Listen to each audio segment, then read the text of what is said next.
그리스도인의 삶의 관심은 옆 곧 세상이 아닌 위 곧 하나님께 두어야 합니다. 특별히 고통의 때에는 더욱 우리의 관심을 옆이 아닌 위에 두어야 한다 이 말입니다. 그래서 성경 골로새서 3장 1절로 2절에 보면 너희가 그리스도와 함께 다시 살리심을 받았으면, 따라서 합시다. 위의 것을 찾으라. 위의 것을 찾으라.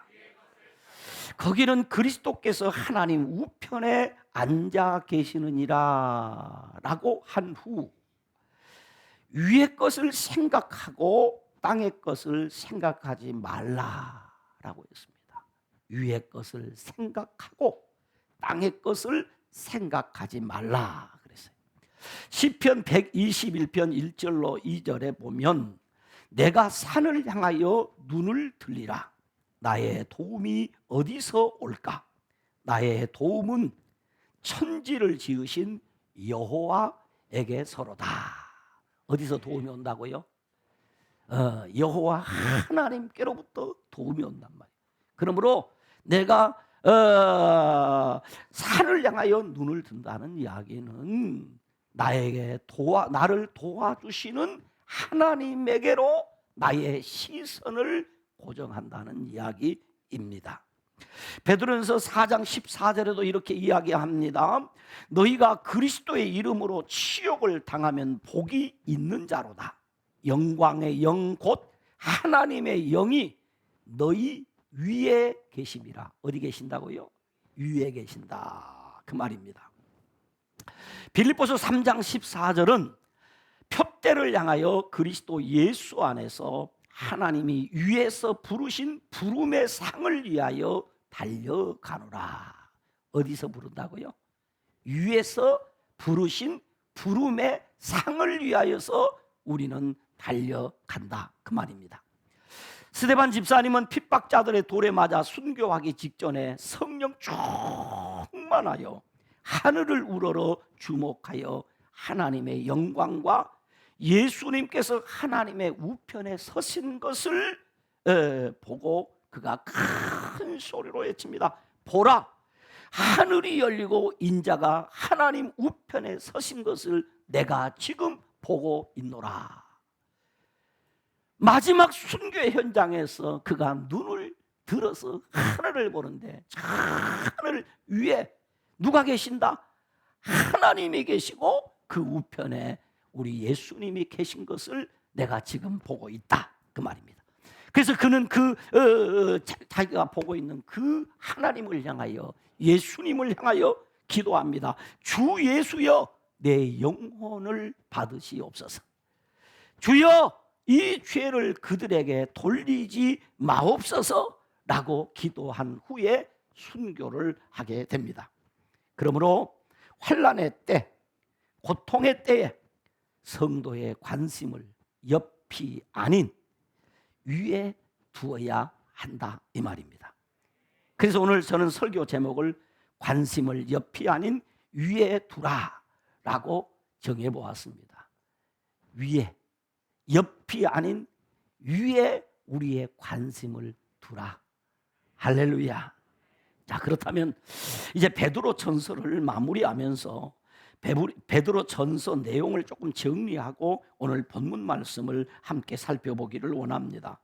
베드로 전서에 가장 많이 등장하는, 많이 사용하는 단어가 3개가 있습니다. 첫째는 고난입니다. 고난. 우리가 지금 고난 당하고 있다. 두 번째는 소망입니다. 고난 중에도 소망을 가져야 된다. 세 번째는 영광이라는. 근데 영광이라는 말 직접 나오는 말도 있지만은 특별히 기뻐하라, 즐거워하라. 따라서 기뻐하라, 즐거워하라. 기뻐하라, 즐거워하라는 말은 영광과 관련된 단어예요. 그러므로 성도가 고난 가운데서도 즐거워할 수 있는 이유는 소망이 있기 때문입니다. 할렐루야. 그러므로 이 베드로 전서에 가장 많이 나오는 단어는 고난, 소망, 이 영광이라는 이 단어가 중요한 주제가 되고 있다 이 말이에요. 1장에 보면 왜 하나님이 성도들에게 고난을 주시는가? 그 고난의 목적은 무엇인가? 그래서 이 베드로전서 1장을 통해서 우리에게 주시는 메시지는 고난의 목적. 왜 하나님이 사랑하는 성도들에게 고난을 주시는 그 목적이 무엇인가? 1장 7절은 말합니다. 너희 믿음의 확실함은 불로 연단하여도 없어질 금보다도 귀하여 예수 그리스도께서 나타나실 때에, 따라서 합시다, 칭찬과 영광과 존귀를 얻게 할 것이니라. 왜 하나님께서 우리에게 고난을 주시는가? 그 고난을 주시는 목적은 금보다도 귀하신 예수님께서 재림하실 때에 저와 여러분들을 칭찬과 영광과 존귀를 얻게 하기 위함이다. 그 말이에요. 그러니까 고난이 나쁜 것이다, 그렇지 않다 이 말입니다. 우리가 원하는 것은 아니지만 고난에는 그런 목적이 있어서 하나님이 우리에게 고난을 주신다 그 말이에요. 두 번째, 2장은 성도는 그 고난의 때에 어떻게 행동해야 하는가 이 말이에요. 성도는 고난을 당할 때에 어떻게 행동을 해야 되는가에 대한 그 물음에 2장 21절은 그렇게 말합니다. 그리스도도 너희를 위하여 고난을 받으사 너희에게 본을 끼쳐 그 자취를 따라오게 하려 하셨느니라 라고 합니다. 곧 고난의 본을 보이신 예수님을 따라가야 한다 그 말입니다. 3장은 고난에는 복이 있다고 합니다. 곧 고난의 축복은 무엇인가? 라는 그 물음에 3장 14절은 이렇게 기록합니다. 의를 위하여 고난을 받으면 복이 있는 자다. 의를 위하여 고난을 받는 사람이 복이 있는 사람이다 라고 했습니다. 그러니까 핍박자들의 위협을 두려워하지 말며 근심하지 말라고 합니다. 왜? 복이 있다. 그래서 예수님께서도 산상수훈에 이렇게 말씀하십니다. 의를 위하여 박해를 받는 자는 뭐가 있다? 복이 있다. 의를 위하여 박해를 받는 사람이 복이 있나니 천국이 그들의 것입니다. 나로 말미암아 너희를 욕하고 박해하고 거짓으로 너희를 거스려 모든 악한 말을 할 때는 너희에게 복이 있나니 기뻐하고 즐거워하라. 하늘에서 너희의 상이 큼이라. 너희 전에 있던 선지자들도 이같이 박해를 하였느니라 라고 했습니다. 그러니까 우리가 핍박을 받고 박해를 받고 고난을 겪지만은 현세에서도 상이 있고 내세에서도 상이 있다, 복이 있다 그 말입니다. 현세와 내세에 복을 받도록 하기 위해서 우리 하나님이 우리에게 고난이라고 하는 것을 허락해 주신다 이 말입니다. 4장은 고난이 주는 의의는 무엇인가에 대한 물음에 1절로 2절에 이렇게 답을 합니다. 그리스도께서 이미 육체의 고난을 받으셨으니 너희도 같은 마음으로 갑옷을 삼으라. 이는 육체의 고난을 받은 자는, 그 다음에 뭐라면 죄를 그쳤음이니 그 후로는 다시 사람의 정욕을 따르지 않고 하나님의 뜻을 따라 육체의 남은 때를 살게 하려 함이라 그랬습니다. 고난을 통하여 죄를 그치게 하고 정욕을 따라 살지 않게 하며 하나님의 뜻을 따라 육체의 남은 때를 살게 한다는 것입니다. 이것이 고난이 주는 의의라 이거죠. 마지막 5장은 고난에는 어떤 보상이 있는가에 대한 물음에 4절에 이렇게 말합니다. 목자당이 나타나실 때에 시들지 아니하는 영광의 관을 얻으리라. 곧 미래적인 보상으로 주님 앞에 설 때에 영광의 면류관을 받게 될 것이라고 했습니다. 그리고 10절에 이렇게 기록합니다. 10절을 같이 한번 읽어보실까요? 조금 길지만 같이 읽습니다. 모든 은혜의 하나님 곧 그리스도 안에서 너희를 부르사 자기의 영원한 영광에 들어가게 하신 이가 잠깐 고난을 당한 너희를 친히 온전하게 하시며 굳건하게 하시며 강하게 하시며 털을 견고하게 하시리라. 할렐루야. 자, 우리 하나님께서, 은혜의 하나님께서 우리에게 고난을 주신데 얼마큼? 잠깐 주신다. 근데 우리는 고난 당할 때 어떻게 느껴져요? 엄청나게 길게 느껴지잖아요. 근데 하나님이 잠깐 동안 고난을 주십니다. 아멘. 그런데 저도 고난당할 때는 너무 길어요. 근데 지나고 나니까 잠깐이었어. 그래서 더 놀라운 것은요, 그때 그 고난을 가지고 고난의 때에 받은 은혜와 축복으로 평생을 살고 있다는 것입니다. 그리스도 안에서 겪는, 그리스도 때문에 겪는 고난은 우리에게 큰 보상이 있다 이 말입니다. 곧 현세에서의 보상으로 우리를 어떻게 해주시냐? 온전하게 하시고, 할렐루야, 굳건하게 하시고, 강하게 하시고, 견고하게 해주신다고 했습니다. 그러므로 성도의 관심은 어떤 고난, 어떤 역경, 어떤 어려움 가운데서도 옆이 아니라 위에다가 둬야 된다. 그렇다면 이제 오늘 본문, 설교 본문인 베드로서 5장에 사도 베드로를 통해 주신 이 말씀을 좀 살피면서 왜 우리의 관심이 옆이 아니라 위에 두어야 하는가, 그리고 우리의 관심을 옆이 아니라 위에다 두는 삶이란 것은 어떤 삶인가에 대해서 좀 살펴보기를 원해요. 첫째는, 지도자는 어떻게 되라? 양무리의 본이 되어야 한다는 거죠. 건강한 교회, 환난 가운데 핍박 가운데서도 건강한 교회를 이루기 위해서는 지도자가, 리더가 양무리의 본이 되어야 한다. 그래서 오늘 본문 2절 3절에 이렇게 기록합니다. 같이 읽어보십시다. 본문 2절 3절을 같이 읽습니다. 너희 중에 있는 하나님의 양무리를 치되 억지로 하지 말고 하나님의 뜻을 따라 자원함으로 하며 더러운 이득을 위하여 하지 말고 기꺼이 하며 맡은 자들에게 주장하는 자세를 하지 말고 양무리의 본이 되라 라고 했습니다. 이 말씀은 1절에 그리스도의 고난의 증인이요 나타날 영광에 참여할 자인 장로들, 곧 교회 지도자들에게 주시는 말씀입니다. 지도자 된 사람들, 물론 본문에서 말하는 이 장로는 가르치는 장로, 목회자를 말합니다. 그러나 목회자뿐만이 아니라 교회의 지도자들은 반드시 양무리의 본이 되어야 된다는 거죠. 교회는 지금 외부적으로 여러 가지 시험, 곧 불시험으로 부당한 고난을 지금 당하고 있습니다. 그런데 내부적으로 그리스도의 고난의 증인이요 장차 나타날 그리스도의 영광에 참여할 자인 교회의 지도자들은 이럴 때에 어떻게 행동해야 하는가 이 말입니다. 이에 대해서 교회 지도자들은 지금 이 어려울 때 어떻게 행동해야 되는가에 대해서 한마디로 오늘 본문은 무엇이라고 말하면 양무리의 본이 되라 그럽니다. 양무리의 본이 되어라. 어려울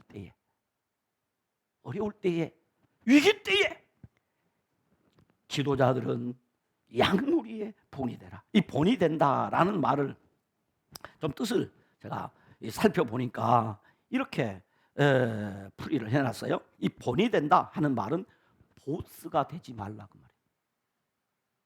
보스가 되지 마라. 두 번째는 지위를 이용하여 특권을 누리지 말라 그랬어요. 세 번째는 헌신과 섬김의 모습을 보여주어라. 가르치라고 하지 않았어요. 보여주어라. 그 다음에 네 번째는 보고 배워 따라오도록 하라. 보고 배워 따라오도록 하라. 다섯 번째는 모범과 사표가 되라 하는 뜻이에요. 이 모든 뜻을 하나로 합쳐서 제가 내린 결론입니다. 제가 정의입니다. 본을 보인다는 말에 이 정의를 제가 내렸어요. 제가 내린 그 정의는 신행일치의 삶의 모델이 되라. 신앙과 행위에 그 삶으로 보여주는 모델이 되어라. 여러분, 제일 우리 하기 쉬운 게 어떤 것인가? 보고하는 것입니다. 보고하는 것. 그래서 자, 기도 생활을 어떻게 해야 되는가 보면 우리 권사님들이 기도 생활하는 모습을 보고 평신도들이 우리 권사님처럼 하면 되겠구나. 성도들이 내가 어떻게 교회를 섬겨야 되는가 하는 것을 어떻게 평신도들이 배우는가. 우리 장로님들처럼 하면 되겠구나. 내가 예배를 드릴 때 예배를 어떻게 드리는가, 이거 어떻게 드려야 될지 성도들이 잘 모른다 이 말입니다. 그때 누구를 보고? 우리 장로님들을 보고 권사님들을 보고 저렇게 하면 되겠구나. 그래서 장로의 자격, 권사의 자격, 안수집사의 자격에 공이 나오는 항목이 무엇입니까? 성도의 무엇이 되며? 본이 되며 그랬습니다. 본이 되며. 그래서 지도자는 자신 있게 나를 따르라, 나처럼 해봐라, 이렇게 그렇게 말할 수 있어야 된단 말입니다. 그럼 어떻게 신행일지의 삶의 모델이 될 수 있는가? 그에 대해서 지도자가 성도들을 돌보고 교회를 섬길 때에 어떻게? 동기는 억지가 아닌 자원함으로 하고, 억지로 하지 마라, 마지못해서 하지 마라, 자원함으로 하라, 즐거움으로 하라, 그 말입니다. 자원해서 하라. 그 다음에 목적은 더러운 이득이 아닌 기꺼이 해라, 기꺼이. 여러분, 우리가 하나님 앞 헌금 생활할 때도 이거 하면 하나님이 큰 복 주시겠지? 아니고, 복을 안 주셔도 나는 하나님 앞에 당연히 합니다. 아멘입니까? 나는 하나님이 복 안 주셔도 하나님 앞에 성도된 자로서, 자녀된 자로서 마땅히 나는 하나님 앞에 드리고 헌신합니다. 여러분, 우리 자녀들이 마찬가지잖아요. 부모님을 섬길 때도 내가 이렇게 하면 우리 어머니가, 우리 아버지가 잘 기억해놨다 나중에 유산을 나에게 더 주겠지? 아닙니다. 나는 자녀로서 마땅히 부모님을 효도하듯이 하나님 앞에서 우리의 신앙생활도 더러운 이득이 아닌 기꺼이 해야 한다. 그 다음에 방법은 주장하는 자세가 아닌 본이 되라 그랬어요. 주장하는 자세를 하지 마라 그랬습니다. 그래서 내가 너희에게 행한 같이 너희도 행하게 하려 하여 본을 보였노라고 하신 예수님께서 말씀하시기를. 그래, 예수님께서도 그러하셨어요. 예수님께서 직접 본을 보이시고 그 예수님께서 말씀하시기를 인자가 온 것은 섬김을 받으려 함이 아니라 도리어 섬기려 하고 자기 목숨을 많은 사람의 대속물로 주려 함이라. 예수님이 이렇게 모범을 보이셨어요. 그리고 예수님이 말씀하기를 너는 나를 따르라. 너는 나를 따르라. 그리고 그 예수님께서 말씀하기를 사람이 나를 섬기려면 나를 따르라. 나 있는 곳에 나를 섬기는 자도 거기 있으리니 사람이 나를 섬기면, 그 다음 얘기가 귀해요. 내 아버지께서 그를 어떻게 여겨주신다? 귀히 여겨주신다. 여러분, 사람에게도 귀히 여김을 받아야 합니다. 그러나 사람에게 귀히 여김을 받기 전에 먼저 누구에게 귀히 여김을 받아야 되느냐면 하나님께 귀히 여김을 받아야 합니다. 그렇습니다. 그러므로 그 사람에게는 목자장이 주님이 오실 때 시들지 아니하는 영광의 면류관을 주실 것이라고 했다 이 말이에요. 그러므로 지도자된 자들은 모범을 보여라. 그래서 성도의 관심을 옆이 아니라 위에 두고, 사람들이 어떻게 하느냐 거기 관심에 하나님 저분이 기뻐하면 나는 그렇게 하는 것입니다. 할렐루야. 그래서 우리는 코람데오적 삶을 사는 거예요. 하나님 앞에서 살아야 돼. 하나님 앞에서. 할렐루야. 그 다음에 두 번째는 젊은이는 지도자에게 순종하고 겸손하라고 했습니다. 어떤 회사에 이 대기업에서 신입사원을 뽑기 위해서 면접을 봅니다. 그런데 면접을 보기 전에 먼저 질문지가 나왔어요. 그 질문이 뭐냐면 당신은 어떤 지도자가 되기를 원하십니까? 라는 질문이 있어요. 한 사람을 뽑아. 그런데 그 면접에 응한 사람이 100여 명이 됐어요. 그래서 다 리더십에 대해서 공부를 하고 쫙 준비해가지고 이제 면접실에 들어갔습니다. 그 면접관이 그 질문에 대해서 묻습니다. 당신은 어떤 지도자가 되기를 원하십니까? 라고 물으니까 그 면접생들이 다 자기가 준비한 지도자론에 대해서 쫙 얘기합니다. 나는 이러이러한 지도자가 되겠습니다. 나는 이러이러한 지도자가 되겠습니다. 각기 다 대답을 하면 다 맞는 이야기는 다 맞는 이야기. 그런데 유독 한 사람만이 다른 대답을 하는 것이었습니다. 뭐라고 대답하냐? 저는 아무리 생각해봐도 지도자 체질은 아닌 것 같습니다. 그래서 저는 지도자가 되기보다는 지도자를 잘 따라가는 사람이 되겠습니다. 그랬어요.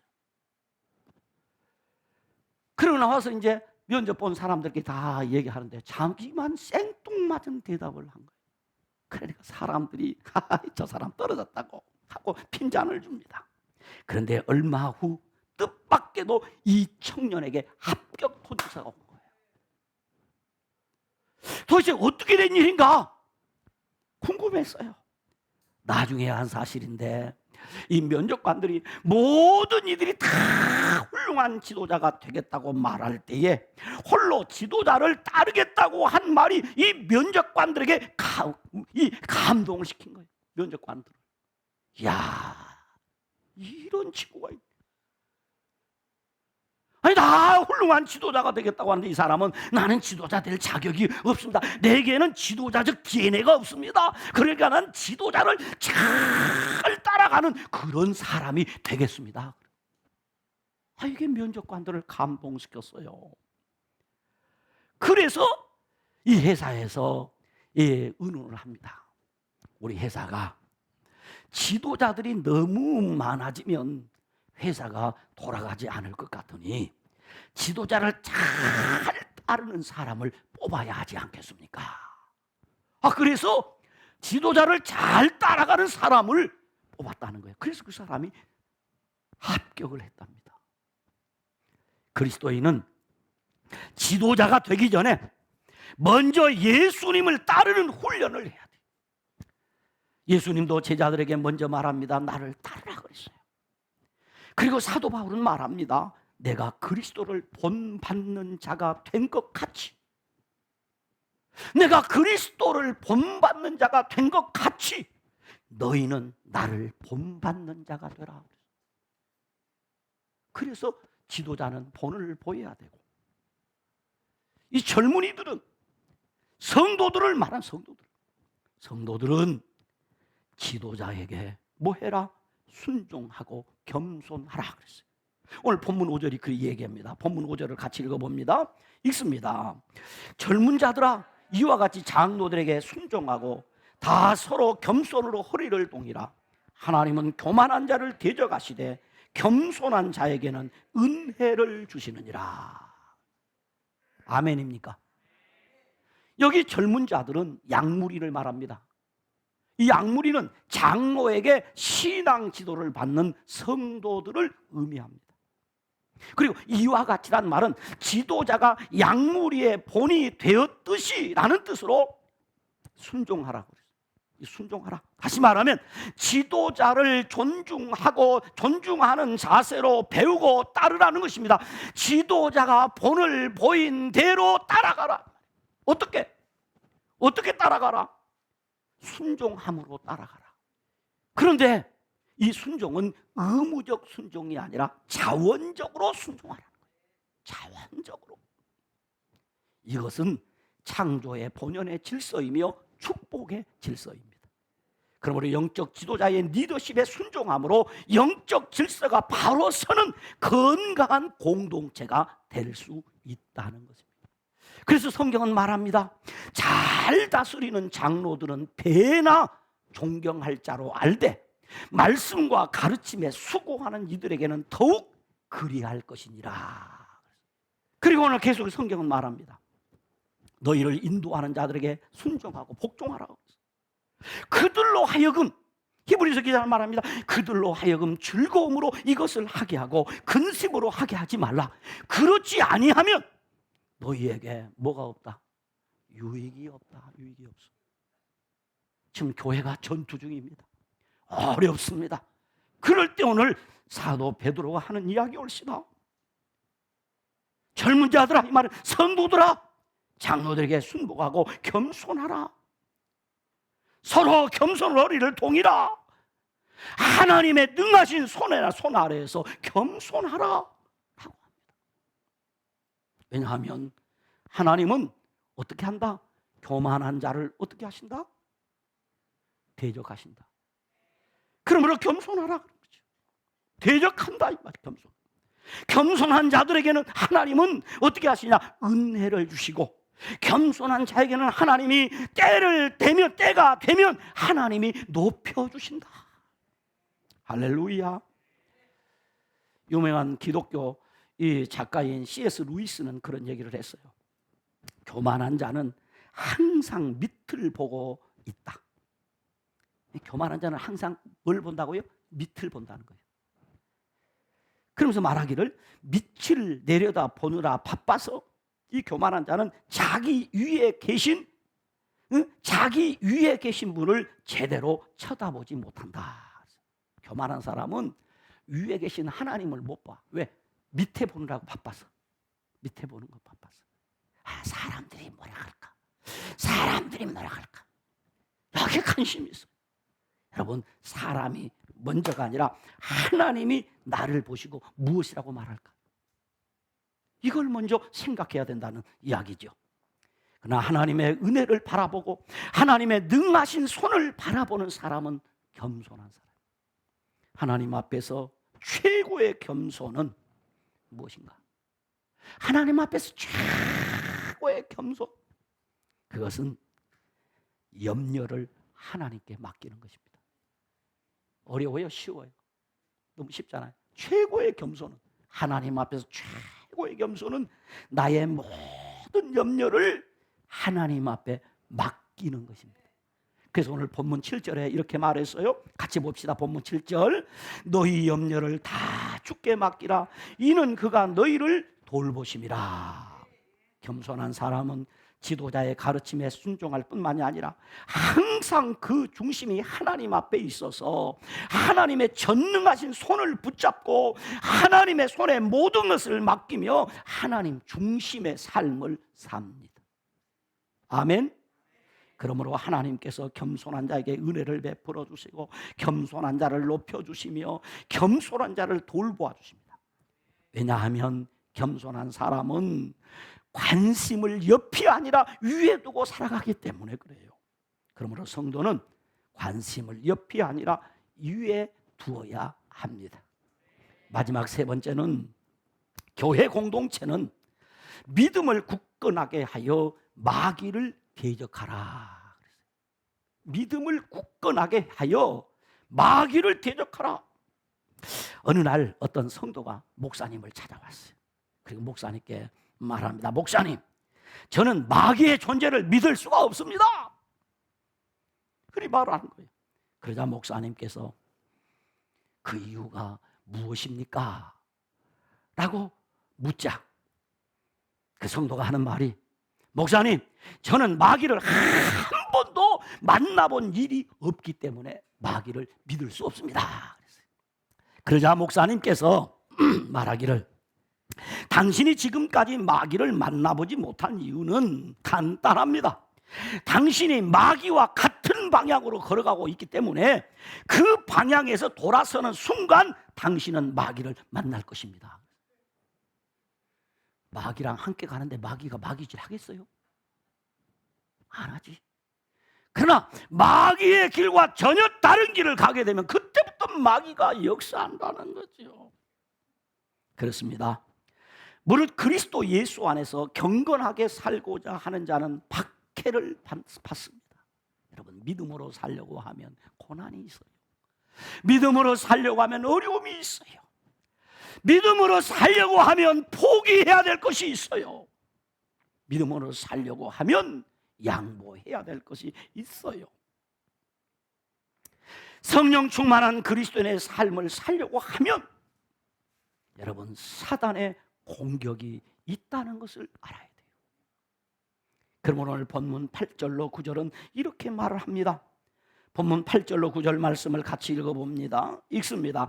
근신하라, 깨어라, 너희 대적 마귀가 우는 사자같이 두루다니며 삼킬 자를 찾나니 너희는 믿음을 굳건하게 하여 그를 대적하라.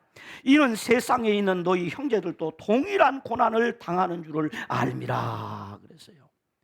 기도할 때, 기도해야 될 때 기도하지 않고 졸다가 망신을 당해본 경험이 있어. 누가요? 오늘 이 편지를 쓰고 있는 베드로 사도가 그랬어요. 이런 경험을 가진 이 베드로는 자신의 실패 경험을 지금 성도들에게 전승하지 않기를 그 간절히 바라는 마음에서 근신하라, 깨어라라고 합니다. 그리고 믿음을 굳건하게 하여 우는 사자같이 두루다니며 삼킬 자를 찾아내는 마귀를 대적하라. 다시 말하면 4장 7절에서 말씀하지 정신을 차리고 근신하여, 따라합시다. 기도하라. 기도하라. 그래, 기도 안 하면 나처럼 어떻게 된다? 망신당한다. 망신당하지 아니하면 기도해라. 기도해. 그래서 마귀를 대적하라. 그렇게 하면 어떻게 하느냐? 그렇게 하면 10절에 보니까 이렇게 기록해 놨어요. 10절. 아까 우리 읽었죠. 같이 한번 읽어봅시다. 10절 또 있습니다.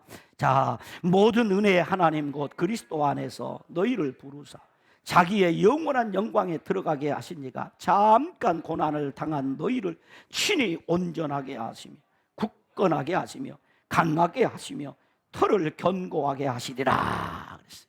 그렇습니다. 마귀를 대적하면, 믿음을 굳건하게 하여 마귀를 대적하면 모든 은혜의 하나님께서 고난을 통하여 교회와 성도들을 온전하게 해주시고 굳건하게 세워주시고 강하게 하시고 견고하게 해주신다, 이 말이에요. 영적 전투를 해야 신앙이 힘이 생겨요. 여러분, 영적 전투를 해야 마귀를 물리치는 능력이 생겨요. 할렐루야.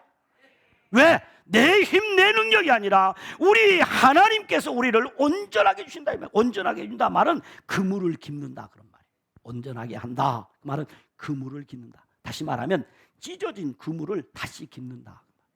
바닷가에 가보면 배 그물이 안 나갔을 때 어부들이 하는 일이 무슨 일이가? 그물 깁는 일입니다. 반드시 그물을. 왜 그물을 다시 깁느냐? 왜 그물을 깁느냐? 이유는 간단합니다. 다시 어업하기 위해서입니다. 그렇습니다. 다시 무장시켜 주신단 말이에요. 고난을 통해서 더욱 큰 일을 감당할 수 있는 사람으로 우리 하나님께서 우리를 무장시켜 주시고 준비시켜 주신다는 거죠. 할렐루야. 그 다음에 굳게 세워주신다 이 말이에요. 굳게 한다는 말은 기초를, 곧 털을 단단하게 해주신다 이 말이에요. 영광스러운 집을 세울 수 있도록 기초를 튼튼하게 해준다. 무너지지 않도록 털을 다져주신다. 강하게 해준다. 이 강하다면 행동태세를 갖추어준다. 힘차게 해준다 이 말이에요. 위대한 일을 도모할 수 있게 해준다 이 말입니다. 견고하게 한다는 말은 흔들리지 않게 해주신단 말이죠. 낙심하지 않고 포기하지 않도록 우리 하나님이 해주소. 내 힘으로 이긴 것이 아니요, 하나님께서, 모든 은혜의 하나님께서 온전하게 해주시고 굳게 세워주시고 강하게 해주시고 견고하게 해주셔서 이기게 해주셨단 말이에요. 그래서 마침내 비가 내리고 창수가 나고 바람이 불어 와서 부딪혀도 무너지지 아니하도록 교회를, 신앙을, 가정을 세워주시는 거예요. 그러므로 환난과 핍박에 비가 내리고 창수가 나고 바람이 불어와 부딪힌다 할지라도 우리의 관심을 옆이 아니라 저 빗소리 들어봐라 큰일 났다가 아니라 저 위에서 비를 내리시는 하나님을 보는 거지. 저 바람 봐라 큰일 났다. 바람 보고 두려워할 것이 아니라 바람을 불게 하시는 하나님에게 우리의 관심이 집중되어야 합니다. 그러므로 성도는 관심을 옆이 아니라 위에 두어야 합니다. 사랑하는 성도 여러분, 말씀을 마무리하기를 원합니다. 강철왕 하면 여러분이 누군지 다 알죠. 카네기라는 사람. 이 카네기라는 사람이 아주 가난한 집에서 태어났어요. 몹시 가난했어요. 그래서 어린 시절이 행복하지 못했어요. 하루는 어머니를 따라 시장을 갔어요. 근데 아마 철이 이때쯤 되었는 것 같아요. 시장에 갔더니 그 시장에 큰 바구니에다 빨간 앵두를 수북이 쌓아놓고 파는 거예요. 근데 이 카네기는 가난하기 때문에 엄마에게 그거 사달라고 못하고, 먹고 싶어가 그 앞에서 뚫어지게 쳐다보고 춤만 꼴깍꼴깍 삼키는 거예요. 그러니까 이 앵두를 파는 할아버지가 이 칸에게 하는 말입니다. 애야, 앵두가 먹고 싶니? 그럼 내가 한 주먹 집어가서 먹어라. 한 주먹 집어다 먹으라고 이 할아버지가. 그런데도 이 카네기가 자기 손을 만지작 하고 앵두를 집지 않는 거예요. 그러면서 앵두를 쳐다보고 침만 꼴깍꼴깍 삼키는 거예요. 그러니까 이 할아버지가 애야, 그러지 말고 네 앵두를 한 움큼 집어다가 먹어. 그런데도 이 카네기는 가만히 쳐다보면서 지 손만 만지작. 이 할아버지가 답답한 게요. 그러자 얘야 이리 와라. 그러면서 할아버지가 앵두를 꼭 집어가지고 주니까 자기 손을 못 받으니까 앞치마를 이러면서 자기 앞 옷자락을 이렇게 해서 딱 받고 딱. 그리고 이제 엄마 쫄랑쫄랑 따라갑니다. 엄마가 묻습니다. 얘야, 넌 왜 할아버지가 앵두를 집어라고 하는데 안 집고 할아버지가 집어줄 때까지 기다렸어? 그랬더니 이 어린 카네기가 하는 말이, 엄마, 내 손은 작잖아. 내 손은 작잖아. 저 할아버지 큰 손으로 줘야지. 그러니까 자기 손만 만져가지고, 왜? 아무리 자기가 집어도 얼마나 죽겠어요. 그러니까 자기가 이 집어서는 안 되는 거예요. 그러니까 뭐 할 때까지, 할아버지 그 큰 손으로 집어줄 때까지 거기서 기다린 거예요. 할아버지가 눈치를 채고 확 집어주니까 자기 손으로 받을 수 없는 것을 알아. 자기도 모르는 순간에 앞옷자를 확 빼서 탁. 이 정도 사람이 지혜가 있어야 돼. 여러분, 그렇습니다. 옆을 본다는 것은 내 손으로 움켜잡으려는 것과 같아요. 내 손으로 한번 해보겠다 이겁니다. 내 손으로, 내 방법으로, 내 힘으로, 내 능력으로 해결하고 내 능력으로 살아보려고 하는 행동은 옆을 보는 행위예요. 한번 여러분 손을 한번 보세요. 이 손으로 뭘 하겠나? 어린 카네기의 지혜. 그러나 위를 보는 것은 하나님을 신뢰하고 하나님의 능하신 손 아래에서 하나님의 도우심으로 살겠다고 하는 신앙적인 자세입니다. 그래서 성경은 말합니다. 하나님의 능하신 손 아래에 겸손하라. 그 하나님의 능하신 손에 맡겨라. 모든 은혜의 하나님의 보호하심과 그 하나님의 공급하심의 은혜로 살겠다고 하는 신앙적 자세가 위를 보는 것입니다. 위에 관심을 가지는 것입니다. 그러므로 우리의 관심은 옆이 아니라 위에 두어야 합니다. 기도하겠습니다. 하나님, 그렇습니다. 내 힘, 내 능력으로 안 되는 것을 먼저 인정할 수 있게 하셔서 이제 우리는 하나님을 바라보고 하나님께서 시들지 아니하는 영광의 멸관을 주실 것을 바라보며 본이 되는 삶을 살게 해주시고 하나님이 높여주실 때를 바라보며 순복하고 겸손하는 삶을 살게 하여 주옵소서.